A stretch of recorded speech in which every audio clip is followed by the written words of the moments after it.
मेरे प्रिय बच्चों, मैं आपके लिए बहुत महत्वपूर्ण चैप्टर लेके आया हूँ, डायरेक्ट एंड इनडायरेक्ट स्पीच।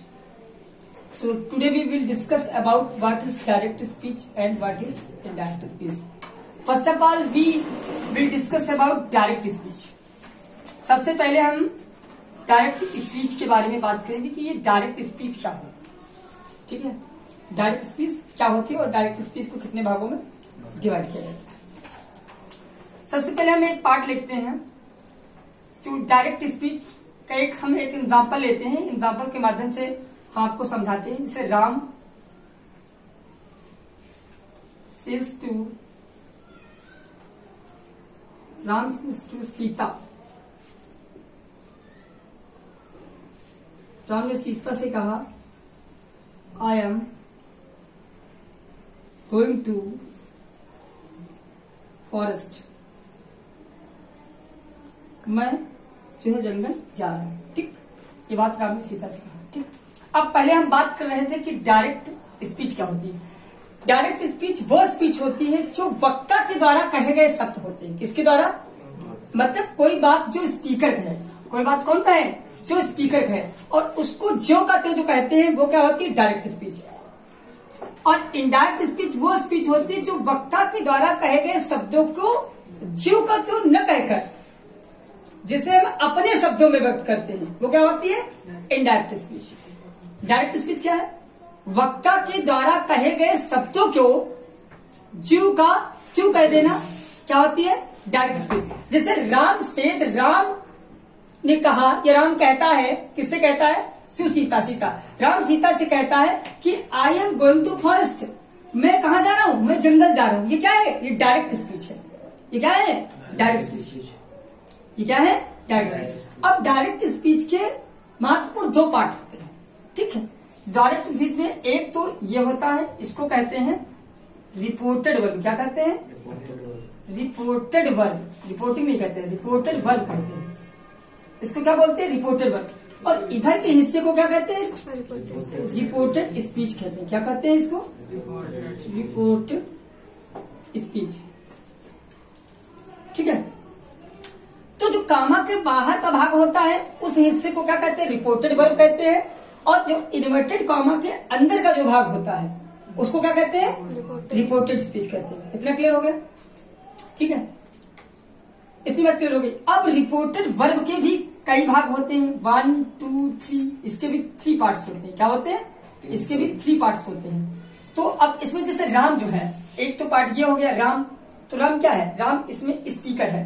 तो एक तो स्पीकर होता है, क्या हो गया? स्पीकर। और शेष तो क्या हो गया? Reporting verb. इसको क्या बोलते हैं? रिपोर्टिंग वर्ब बोलते हैं। क्या बोलते हैं इसको? Reporting verb. और इसके बाद सीता यहाँ पे किसका काम करी? ऑब्जेक्ट का। किसका काम करिए? ऑब्जेक्ट। तो इसको ऑब्जेक्ट कहेंगे। तो रिपोर्टेड वर्ब के कितने भाग होते हैं? रिपोर्टेड वर्ब के 3 भाग होते हैं। पहला स्पीकर होता है, दूसरा रिपोर्टिंग वर्ब होता है, और तीसरा क्या होता है? ऑब्जेक्ट होता है। ठीक, अब यह हो गई रिपोर्टेड स्पीच। तो रिपोर्टेड स्पीच के कितने भाग होते हैं? इसके भी सब्जेक्ट होता है। क्या होता है? सब्जेक्ट होता है। नंबर 1 तो सब्जेक्ट होता है। ठीक, सब्जेक्ट हो गया। और तुम्हारा एक हेल्पिंग वर्ब हो गई और वर्ब हो गई, मतलब आई मीन सेकंड हो गई वर्ब। ठीक है, वर्ब के अंतर्गत हेल्पिंग वर्ब या मेन वर्ब आ जाएगी। उसके बाद में क्या आ जाएगा? ऑब्जेक्ट। मतलब 3 इसके भी पार्ट होते हैं। ठीक, मुख्य 3 ही पार्ट होते हैं। तो इतनी बात हमको क्लियर हो गई कि कॉमा के बाहर के भाग को रिपोर्टेड वर्ब कहते हैं और इन्वर्टेड कॉमा के अंदर के भाग को क्या कहते हैं? रिपोर्टेड स्पीच कहते हैं। ठीक, ये पूरा का पूरा मिलकर क्या बनता है? पूरा का पूरा यहां से लगाकर यहां तक क्या है? ये पूरा का पूरा क्या है? इसको कहते हैं डायरेक्ट स्पीच। ठीक, तो एक चीज हमको समझ में आ गई कि जो डायरेक्ट स्पीच होता है, देखिए जो डायरेक्ट स्पीच है, अगर मैं इसका स्ट्रक्चर बनाऊं तो स्ट्रक्चर पहले हम 2 भागों में डिवाइड करेंगे। कितने भागों में? 2 भागों में। ठीक, पहला क्या हो गया? रिपोर्टिंग वर्ब हो गई। ओके, रिपोर्टिंग वर्ब आपको समझ में आ गया। दूसरा क्या होगा? Reported speech. क्या हो गया? रिपोर्टेड स्पीच कहते हैं इसको। क्या कहते हैं? रिपोर्टेड। अब रिपोर्टिंग वर्ब की 2 भाग कितने भाग होते हैं? 3 होते हैं महत्वपूर्ण। कितने होते हैं? 3। पहला क्या होता है? स्पीकर। ठीक है, स्पीकर होता है, दूसरा क्या होता है, रिपोर्टिंग वर्ब होती है, रिपोर्टिंग वर्ब जो भी हो, ठीक है, और तीसरा पार्ट क्या होता है, ऑब्जेक्ट होता है। इसी तरीके से रिपोर्टेड स्पीच के भी पार्ट्स होते हैं। आपका रिपोर्टेड स्पीच के भी कितने पार्ट होते हैं, 1, 2 और 3, मुख्य 3 ही होते हैं, अन्यथा बहुत सारे पार्ट्स होते हैं। आपको समझ में आ रहा है? तो सबसे पहले क्या आएगा इसमें, सब्जेक्ट आएगा आपका, सब्जेक्ट के बाद में आपकी वर्ब आएगी और क्या आएगा, फिर ऑब्जेक्ट आएगा, ठीक। तो सब्जेक्ट वर्ब ऑब्जेक्ट ये मुख्य इसके पार्ट होते हैं, किसके, रिपोर्टेड स्पीच के। और ये किसके भाग होते हैं, रिपोर्टेड वर्ब। अगर हम लिखना चाहें तो उसको लिख भी सकते हैं, रिपोर्टिंग वर्ब डाल के लिख सकते हैं। जो कामा के बाहर का हिस्सा होता है, हम ऐसे इसको लिख सकते हैं, कामा के बाहर के भाग को रिपोर्टेड वर्ब कहते हैं और इसको 3 भागों में बांटा जाता है, स्पीकर और रिपोर्टिंग वर्ब और ऑब्जेक्ट, ठीक। अगर हम रिपोर्टेड स्पीच के बारे में लिखेंगे तो यही लिखेंगे, इन्वर्टेड कामा के अंदर के भाग को रिपोर्टेड स्पीच कहते हैं। इसको भी मुख्य 3 भागों में बांटा जाता है। पहला स्पीकर हो गया, दूसरा वर्ब हो गया और तीसरा ऑब्जेक्ट होगा। अब वर्ब के अंतर्गत जो है आपका हेल्पिंग वर्ब और मेन वर्ब भी आ जाता है। ऑब्जेक्ट के अंतर्गत जैसे डायरेक्ट ऑब्जेक्ट या इनडायरेक्ट ऑब्जेक्ट भी आ जाता है, ठीक है। क्लियर हो गया ना? ठीक। अब हम लोग इसके आगे बात करेंगे, हम लोग इसके आगे बात करेंगे। अब देखिए, अब हम रूलिंग पे बात करते हैं। किस पे बात करते हैं, रूलिंग। अच्छा, डायरेक्ट से इनडायरेक्ट, मैंने अभी क्या लिखा था, राम, मैंने क्या लिखा था, Ram, 1 second, Ram says to Sita, Ram ने सीता से कहा, ठीक, I am going to forest, यही तो मैंने लिखा था ना, गोइंग टू फॉरेस्ट, ठीक। अगर मैं यहाँ पे सेज थोड़ा सेट कर देता हूं तो आपको ज्यादा बेहतर समझ में आएगा, SAID, सेट टू, ठीक। इसको आपको समझाने के लिए मैं कर रहा हूं, ठीक है। तो इसका मैं अगर डायरेक्ट ये स्पीच है, अगर मैं इसका इनडायरेक्ट बनाऊं तो देखिए कैसे बनेगा। मैं भी आपको रूलिंग बताऊंगा, लेकिन आप पहले इसको समझने की कोशिश करिए। राम सेट टू किसमें जाएगा, टोल्ड में जाएगा। तो राम टोल्ड, सीता का सीता रहेगा और कॉमन कॉमा हटके क्या हो जाएगा, दैट हो जाएगा, ठीक। उसके बाद आई फर्स्ट पर्सन सब्जेक्ट अकॉर्डिंग बदलेगा तो ही हो जाएगा, फिर वाज हो जाएगा, फिर गोइंग हो जाएगा और टू फॉरेस्ट हो जाएगा, ठीक। ये हो गया, ठीक। अब हम, ये हमारा डायरेक्ट स्पीच है, ये इनडायरेक्ट स्पीच हमारा बनकर तैयार हो गया। अब हम इसमें ये, इसलिए हमने इसको परिवर्तित इसलिए किया है, मैं आपको इस सेंटेंस के माध्यम से दिखाना चाहता हूं कि देखिए हमने कितने परिवर्तन किए। मतलब अब हम ये पढ़ने जा रहे हैं कि डायरेक्ट से इनडायरेक्ट बनाने के लिए हमको कितने महत्वपूर्ण परिवर्तन करने पड़ते हैं। ओके, गौरव, समझ रहे हो? तो अब हम इस बात को देखेंगे। तो यहां पे सबसे पहला परिवर्तन क्या हुआ, सबसे पहला परिवर्तन कौन सा है? सबसे पहले हमने किसको बदला है, सेट टू को चेंज किया। सेट टू को किसमें चेंज किया, टोल्ड में। तो सबसे पहले कौन बदला था, रिपोर्टिंग वर्ब, रिपोर्टिंग वर्ब। सबसे पहला परिवर्तन हमने कौन सा किया, रिपोर्टिंग वर्ब, ओके। और हमने दूसरा परिवर्तन क्या किया, हमने कॉमा और इन्वर्टेड कॉमा को हटाकर कंजंक्शन दैट का यूज किया, ओके। कंजक्शन यूज किया, मैंने क्या किया, कंजक्शन यूज, ठीक। और इसके बाद में, इसको मैं अभी लास्ट में लिख दूंगा सब। उसके बाद मैंने यहाँ पे आई क्या है, प्रोनाउन, आई क्या है, प्रोनाउन, फर्स्ट पर्सन, ठीक है। तो यहाँ पे मैंने क्या किया, चेंज किया है, प्रोनाउन चेंज किया है। मैंने क्या चेंज किया है, यहाँ पे क्या चेंज किया, प्रोनाउन। पहला तो प्रोनाउन चेंज हो गया, दूसरा क्या हो गया, प्रोनाउन चेंज। मैंने किसको बदला, प्रोनाउन को बदला, चेंज, ओके। और तीसरा जो मैंने परिवर्तन किया, यहाँ पर एम था और मैंने वहां पे वास कर दिया। तो तीसरा हमारा परिवर्तन कौन सा हुआ, टेंस चेंज। भाई ये तो टेंस चेंज के अंतर्गत आता है ना। अब ये प्रेजेंट का कॉन्टिन्यूअस टेंस है और ये किस टेंस में हम लोग आ गए, पास्ट की कॉन्टिन्यूअस टेंस। तो टेंस ही तो बदला है ना। Yes, sir. तो तीसरा महत्वपूर्ण परिवर्तन हमने कौन सा किया, टेंस चेंज, टेंस चेंज। एक और परिवर्तन होता है बहुत महत्वपूर्ण, उसको बोलते हैं नियरनेस एंड फारनेस, जो कि मैंने इसमें यूज नहीं किया। जैसे यहाँ पे यस्टरडे होता है, टुडे होता है, इस टाइप से परिवर्तन होते हैं, उसको बोलते हैं नियरनेस एंड फॉरनेस, नियरनेस, ठीक, एंड फॉरनेस। क्या बोलते हैं, फॉरनेस। ये चीज समझ में आ रही है, नियरनेस एंड फॉरनेस, ठीक। तो महत्वपूर्ण डायरेक्ट से इनडायरेक्ट बनाने के लिए कितने परिवर्तन होते हैं, 4 परिवर्तन होते हैं। परिवर्तन निकल के आ गए। पहला परिवर्तन क्या होता है, रिपोर्टिंग वर्ब परिवर्तित होती है। दूसरा परिवर्तन होता है प्रोनाउन परिवर्तन होता है, तीसरा टेंस चेंज परिवर्तन होता है, और जो चौथा परिवर्तन होता है वो आपका कौन सा होता है? नियरनेस एंड फारनेस चेंज होती है। ठीक है, आप लोग से नोटबुक में नोट करते जाइए और या इसको बाद में नोट कर लीजिएगा। ठीक है, इसको बाद में नोट कर लीजिएगा, कंटिन्यू लेक्चर ले लीजिए। तो इतना क्लियर हो गया मामला। भाई कितने परिवर्तन है डायरेक्ट से इनडायरेक्ट बनाने के लिए? 4 परिवर्तन है महत्वपूर्ण। वैसे तो और एक है, आप इसको भी लिख सकते हो, कंजंक्शन दैट, कंजंक्शन जो भी यूज होता है, जिससे यहाँ पे दैट का यूज हुआ। तो महत्वपूर्ण इतने परिवर्तन होते हैं। ठीक, तो सबसे पहले हम लोग पढ़ेंगे रिपोर्टिंग वर्ब कैसे बदलती है। ठीक, फिर हम पढ़ेंगे प्रोनाउन कैसे चेंज करते हैं। ठीक, फिर हम बात करेंगे टेंस कैसे चेंज करते हैं, फिर नियरनेस और फारनेस, और हम लोग इतना परिवर्तन सीख जाएंगे तो दुनिया की कोई ताकत हमें डायरेक्ट से इनडायरेक्ट बनाने के लिए रोक नहीं सकती है। बहुत इजिली इसको मैं चुटकियों में तुम्हें सिखा दूंगा। I will set you right in few second. मैं तुम्हें 2 मिनट में सही कर दूंगा, बिल्कुल मतलब बनाना बिल्कुल 2 मिनट में सीख जाओगे। ठीक, तो अब हम लोग बात करने जा रहे हैं रिपोर्टिंग वर्ब की बात। ठीक, देखिए जो रिपोर्टिंग वर्ब होती है वो 3 टेंस में होती है। किसमें होती है? 3 टेंस में। तो मैं पहले सीखने जा रहा हूं कि रिपोर्टिंग वर्ब कैसे चेंज करते हैं। ठीक है, 3 टेंस में होती है। पहली टेंस होता है प्रेजेंट टेंस, पास्ट नहीं सॉरी पहले फ्यूचर लिख देते हैं हम लोग, है ना, फ्यूचर पास्ट में, पास्ट को लास्ट में रखता हूं। ठीक है, प्रेजेंट पास्ट एंड फ्यूचर। ठीक है, हम तुम्हें बताने जा रहे हैं, क्या बताने जा रहे हैं? Reporting verb change, reporting verb change के बारे में। ठीक, तो अब डायरेक्ट स्पीच में अगर रिपोर्टिंग वर्ब से है, ठीक, तो इनडायरेक्ट में क्या हो जाएगी? इनडायरेक्ट में रिपोर्टिंग वर्ब क्या होगी? से ही रहेगी। ओके, बात समझ रहे हो? अगर प्रेजेंट में सेज है, डायरेक्ट स्पीच में अगर सेज है रिपोर्टिंग वर्ब, तो इनडायरेक्ट में क्या हो जाएगी? सेज ही रहेगी। ओके, अगर यहां पर से टू है तो इनडायरेक्ट में से टू काहे में होगा? टेल में हो जाएगा, टेल में हो जाएगा। अगर सेज टू है तो किसमें हो जाएगा? टेल्स में।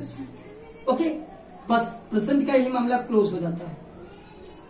ठीक, प्रेजेंट की सारी रिपोर्टिंग वर्ब हो गई। अगर डायरेक्ट स्पीच में से आया है तो इनडायरेक्ट बनाओगे तो से ही रखोगे। अगर सेज आया है तो सेज ही रखोगे। अगर से टू आया है तो क्या रखोगे आप? उसको किसमें बदलोगे? टेल में। अगर सेज टू आया है तो किसमें चेंज करोगे?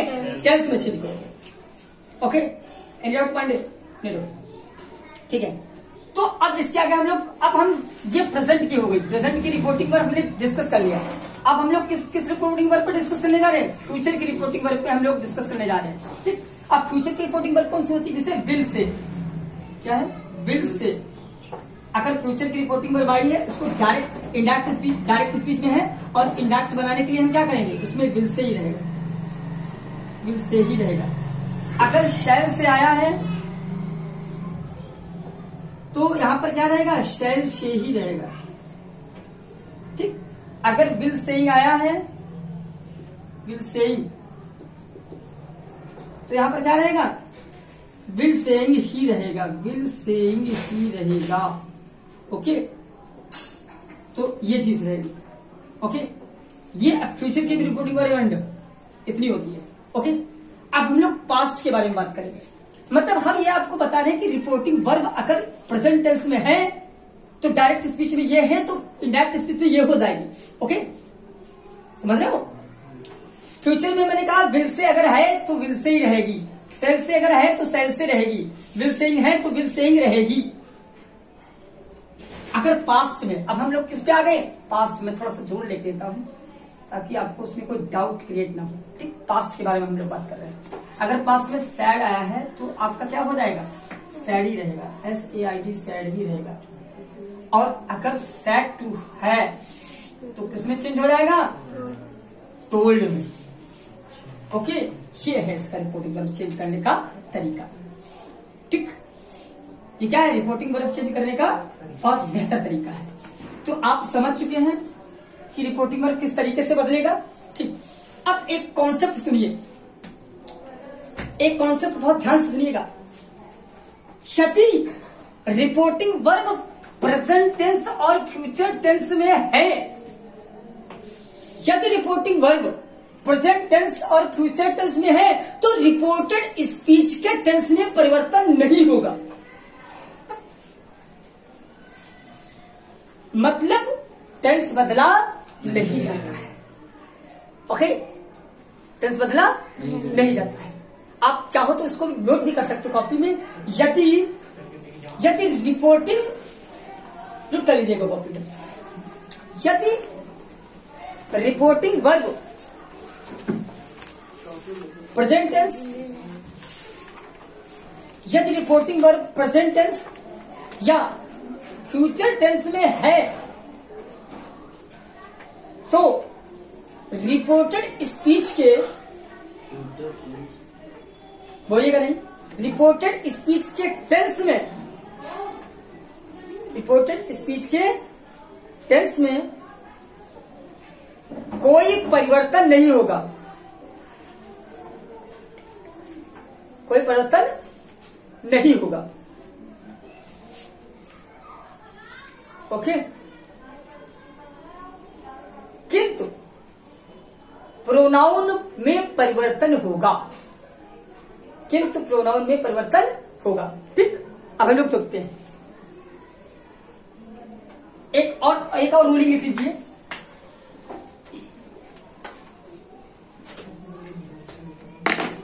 यदि, एक और लिख लीजिए, यदि रिपोर्टिंग वर्ब पास्ट टेंस में है, यदि रिपोर्टिंग वर्ब पास्ट टेंस में है तो समस्त परिवर्तन होंगे, तो समस्त परिवर्तन होंगे।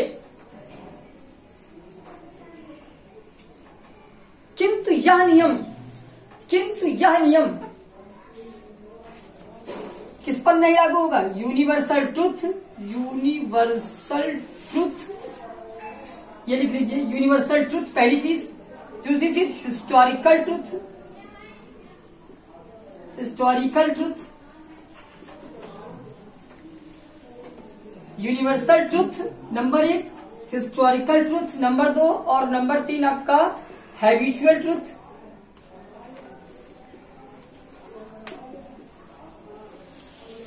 और चौथा नंबर आपका क्या है, यूनिवर्सल हो गया, हिस्टोरिकल हो गया और हैबिचुअल हो गया।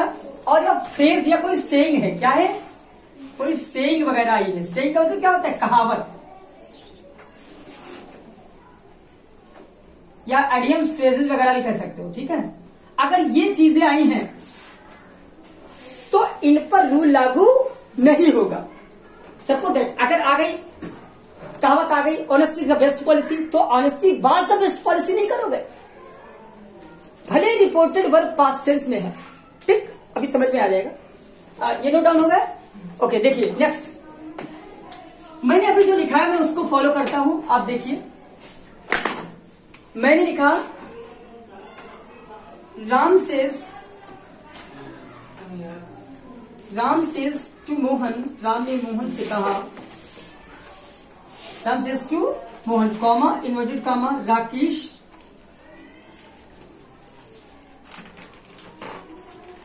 Is a good boy, is a good boy, is a good boy. ठीक, इन्वर्टेड कॉमा क्लोज। ठीक, ओके।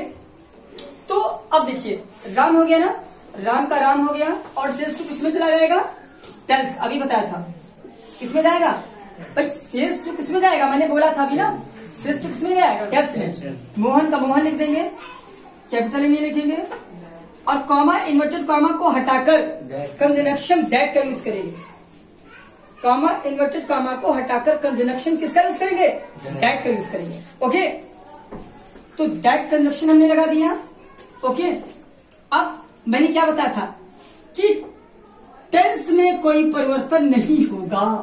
तो यहाँ पे इज है ना, तो यहाँ पे हम बात नहीं कर सकते। सेम टू सेम लिख देंगे, राकेश का राकेश लिख दिया हमने, राकेश इज का इज लिख दिया, और गुड बॉय, तो गुड का गुड मैंने लिख दिया, बॉय का बॉय लिख दिया, और यहाँ पे फुल स्टॉप लगा दिया। ठीक, तो डायरेक्ट से इंडायरेक्ट बनाने के लिए जो comma, inverted comma open, inverted comma close, inverted comma start, inverted comma close, ये सारी चीजें हटा दी जाती हैं। ये सारी चीजें क्या करते हैं, हटा देते हैं। ये कॉमा इन्वर्टेड कॉमा हटा के यहाँ पे कंजक्शन दैट का यूज किया गया, और इसके बाद यहाँ पर जब सेंटेंस हमारा कंप्लीट हो गया, इसके बाद में इन्वर्टेड कॉमा जो क्लोज था उसको भी यहाँ पे हटा दिया जाता है।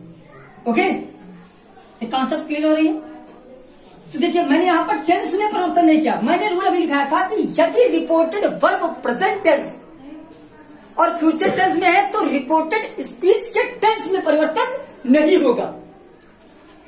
तो यहाँ पे भाई टेंस में हमने कोई परिवर्तन किया है क्या? मैंने कोई परिवर्तन नहीं किया है। ठीक, और भी एग्जाम्पल आप लोग देख लीजिए। अगर यहां पर होता सेंटेंस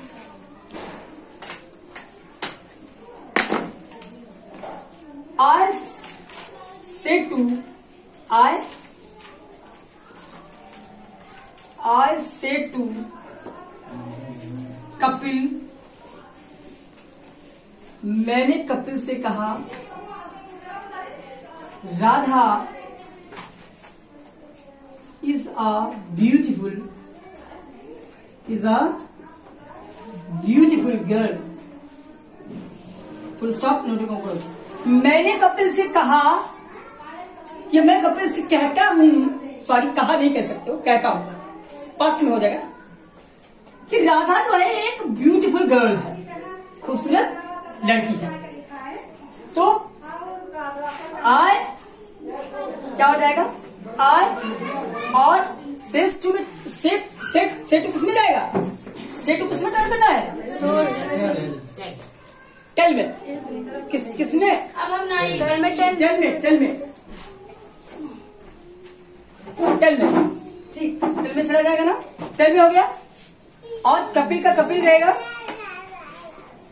कपिल का कपिल रहेगा, और कॉमा इन्वर्टेड कॉमा को हटाकर किसका यूज होगा, कंजक्शन दैट का यूज करेगा। ओके, और राधा, चूंकि राधा है इसी तरह है।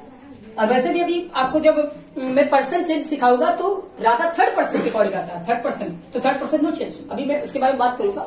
अभी तो मैं सिंपल सेंटेंस के बारे में बात कर रहा हूं। तो राधा का राधा हो जाएगा, ठीक, राधा का क्या हो जाएगा, राधा, और इसका इस हो जाएगा, आ का आ हो जाएगा, और ब्यूटीफुल का ब्यूटीफुल हो जाएगा। ओके, और गर्ल का क्या हो जाएगा, गर्ल, ठीक, फुल स्टॉप। ठीक, और अगर यहां पर मैं सोच लूं, अगर यहां पर क्या होगा, आई शेल से होगा, सपोज दैट, अगर यहां पर आई सेल से होता, ठीक है, तो यहां पर क्या आ जाएगा, आई सेल से, तो ये हटकर यहां पर क्या आ जाएगा, आई, यहां पे शेल से ही हो जाएगा, शेल से। ठीक, अगर यहां पर विल सेइंग होता, सपोज दैट गुलशन कुमार, यहां पे अगर विल सेइंग होता तो क्या आ जाता, अगर यहां पर विल सेइंग होती रिपोर्टेड वर्ब, तो यहां पे जो डायरेक्ट स्पीच बनाते तब यहां पे क्या यूज करते, विल सेइंग ही यूज करते। ओके, तो यहां पर क्या आ जाएगा आपका, विल सेइंग ही आएगा, will saying, a doubt, no doubt.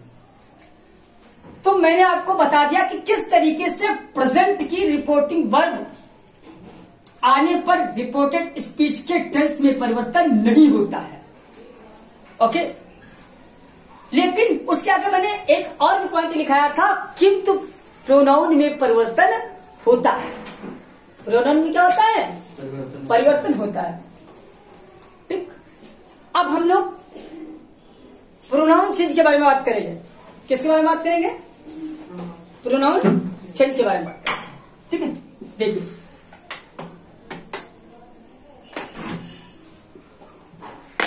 थोड़ा सा हम लोग प्रोनाउन चेंज का फंडा समझ लेते हैं। मैंने एक बहुत अच्छा सा फार्मूला बनाया है प्रोनाउन चेंज के लिए, सन अपॉन 1/2। पहले हम प्रोनाउन समझ लेते हैं क्या होता है। ठीक, प्रोनाउन का मैं एक चार्ट बना देता हूं। प्रोनाउन, ठीक है, तो यहाँ पे आई हो गया। अब मैं यहाँ पे लिख लेता हूँ सब्जेक्टिव केस, सब्जेक्टिव केस, और ये आपका हो गया ऑब्जेक्टिव केस, और ये हो गया आपका पॉजिटिव केस। ओके, ठीक। और इसको मैं कॉलम वाइज कर देता हूं 1 2 3। आई क्या होता है? सब्जेक्टिव केस, ठीक। और आई का ऑब्जेक्टिव केस क्या है? मी। और माई क्या है? पॉजिटिव केस, ठीक। आप इतना समझ लीजिए, बहुत ज्यादा इसमें और समझने की जरूरत नहीं है। अगर आप इतना समझ लेते तो बेहतर तरीके से आप चेंज कर सकते हैं, ठीक। बहुत डीपली इसको बहुत ज्यादा समझने की जरूरत नहीं है, ठीक। तो हमें क्या बता रहे हैं आपको? Person change. क्या बता रहे हैं? पर्सन। किस तरीके से हम लोग पर्सन को परिवर्तित करते हैं, पहले हम पर्सन को समझ लेते हैं, ठीक है। अब आई और आई सब्जेक्टिव केस हो गया, और वी क्या है? सब्जेक्टिव केस है। वी, अस और अवर और अवर्स आ जाएगा। ओके, यू आपका क्या है? Subjective case. यू आपका योर हो जाएगा। क्या हो जाएगा? योर और योर्स। आपका ही है, शी है, इट है और दे है। ही का क्या हो जाएगा? हिम और हिज। सी का क्या हो जाएगा आपका? हर। इट का इट्स। दे का दे, देम, और क्या हो जाएगा आपका? दे, देम, देयर। ओके, अब मैं इसको समझ लेता हूं। आई और बी ये फर्स्ट पर्सन है। कौन सा पर्सन है? यहाँ पे मैं पर्सन लिख देता हूँ। क्या लिख देता हूँ? पर्सन। ये फर्स्ट पर्सन के अंतर्गत आते हैं, आई और बी, जिसमें आई सिंगुलर है और बी क्या है? प्लूरल है। आई और बी क्या है? First person. आई बी को क्या कहते हैं? फर्स्ट पर्सन, जिसमें आई सिंगुलर है, आई क्या है? सिंगुलर, और बी क्या है? प्लूरल। और इसी तरीके से यू आपका क्या है? सेकंड पर्सन है, सेकंड पर्सन। ओके, इसको सिंगुलर और प्लूरल दोनों की कैटेगरी में रखा जाता है। ओके, सेंटेंस की सेंस के अनुसार, ठीक है। मैं इसको कॉलम बना देता हूं, ठीक। देखिए, और इसी के आगे आपका ये है थर्ड पर्सन। मतलब एक चीज हमारी क्लियर हो गई कि आई हमारा क्या है? फर्स्ट पर्सन, यू क्या है? सेकंड पर्सन, और he she it they third person, जिसमें थर्ड पर्सन में ही सी इट क्या है? सिंगुलर है। ही सी इट क्या है? सिंगुलर है, और दे क्या है? प्लूरल है। मतलब यहाँ पर बात बिल्कुल क्लियर हो चुकी है। आई आपका क्या है? सिंगुलर है, वी क्या है? प्लूरल है। बात समझ रहे हैं? यू क्या है? सेकंड पर्सन है, सिंगुलर भी है और प्लूरल भी है। ही सी इट ये क्या है? सिंगुलर है, और दे क्या है? THEY, दे क्या है? प्लूरल है, ठीक। तो आई और बी फर्स्ट पर्सन है, यू सेकंड पर्सन है, he she it they third person है। ये क्या है? पर्सन है। क्या है? पर्सन। जैसे मैं पढ़ा रहा हूं तो मैं क्या हूं? फर्स्ट पर्सन, और आप पढ़ रहे हो, यू बने आप पढ़ रहे हो तो आप सेकंड पर्सन, और अंग्रेजी पढ़ाई जा रही है। जिस विषय के बारे में चर्चा हो रही है, जिस विषय के बारे में बात करते हैं, वो क्या हो जाता है? थर्ड पर्सन हो जाता है। भाई हम मोहन के बारे में बात करें तो मोहन थर्ड पर्सन हो गया, हम राधा के बारे में बात करें तो राधा थर्ड पर्सन। जिस व्यक्ति के विषय में बात की जाती है वो क्या आता है? Third person. तो पर्सन कितने प्रकार के होते हैं? 3 प्रकार के होते हैं, first person, second person and third person, जिसमें आई भी फर्स्ट पर्सन है, यू सेकंड पर्सन है, और he she it they third person, ठीक। ओके, इतनी बात क्लियर हो गई ना? ठीक। अब हम लोग बात करेंगे पर्सन को कैसे चेंज करते हैं। पर्सन को क्या करते हैं? किस तरीके से चेंज करते हैं, ठीक। तो ये आप लोग मेरे अगले वीडियो में देख लीजिएगा कि पर्सन को कैसे चेंज किया जाता है। Thank you so much.